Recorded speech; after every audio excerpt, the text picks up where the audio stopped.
ഒരു ദിവസം നമ്മെ കൊണ്ട് കഴിയാവുന്നതുപോലെ നമ്മൾ ഹബീബായ നബി തങ്ങളെ മേലെ സ്വലാത്തിയിടണം.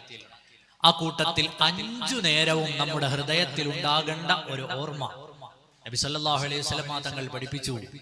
ബാങ്ക് വിളിച്ചതിന് ശേഷമുള്ള ദുആ. എല്ലാവർക്കും അറിയില്ലേ?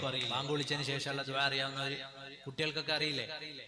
നമ്മുടെ മക്കൾക്ക് നമ്മൾ പഠിപ്പിച്ചു കൊടുക്കണം. ബാങ്ക് കൊടുത്താൽ ഉടനെ ചെല്ലുന്ന ദുആ. ആ ദുആഇന്റെ പ്രതിഫലം എത്രയാണ്? ഒരാൾ ബാങ്ക് കൊടുത്തിട്ടുള്ള ദുആ പതിവാക്കിയാൽ വജബത്ത് ലഹു ശഫാഅത്തി, നാളെ അവന് എന്റെ ശഫാഅത്ത് നിർബന്ധമാണെന്ന് മുഹമ്മദുർ റസൂലുള്ളാഹി സ്വല്ലല്ലാഹു അലൈഹി വസല്ലം. എപ്പ ബാങ്ക് കേട്ടാലും ബാങ്കിന് ദ്വാരക്കണം. അല്ലാഹു തൗഫീഖ് നൽകുമാറാകട്ടെ. നമ്മുടെ ജീവിതത്തിൽ എപ്പ ബാങ്ക് കേട്ടാലും ബാങ്കിന്റെ ദ്വാരക്കണം. അറിയാത്തവരുണ്ടെങ്കിൽ നമ്മുടെ മൊബൈൽ ഫോണുകളിലൊക്കെ ഉണ്ട് ബാങ്കിന് ശേഷമുള്ള ദുആ. നമ്മൾ അതിനു വേണ്ടി ഒരു 30 സെക്കൻഡ്, എത്ര സമയമാണ് നമ്മൾ റീല് കാണാൻ ഇങ്ങനെ നീക്കി കളയുന്നത്?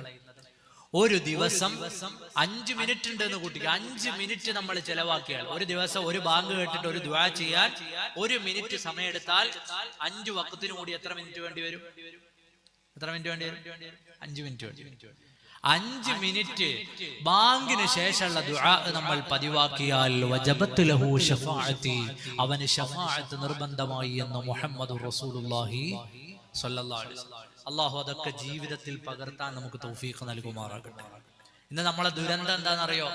നമുക്ക് ഒരുപാട് കാര്യങ്ങൾ പലയിടത്തുനിന്നായിട്ട് നമ്മൾ കേൾക്കും. യൂട്യൂബിൽ വയല് കേൾക്കും, പരമ്പരയ്ക്ക് വയല് കേൾക്കും, ഉറൂസിന് വയല് കേൾക്കും. പക്ഷേ അതൊക്കെ നമ്മുടെ ജീവിതത്തിൽ പകർത്തുന്നതിൽ നിന്ന്, പഴയ കാലത്ത് അങ്ങനെയല്ല, എവിടുന്നെങ്കിലുമൊക്കെ കിട്ടുന്ന ഇൽമുകൾ അത് ജീവിതത്തിൽ പകർത്താൻ നമ്മുടെ മുൻഗാമികൾ ഉത്സാഹം കാണിച്ചിരുന്നുവെങ്കിൽ ഇന്ന് നമ്മുടെ ഈമാനിന്റെ കുറവ് കൊണ്ടോ മറ്റോ നമുക്കറിയാവുന്ന കാര്യങ്ങൾ പോലും ചെയ്യാൻ നമുക്കിന്ന് സാധ്യമാകാതെ വരുന്ന സമയമാണ്. അല്ലാഹു തആല നമുക്കൊക്കെയും ഖൈറാത്തുകൾ വർദ്ധിപ്പിക്കാൻ തൗഫീഖ് നൽകുമാറാകട്ടെ.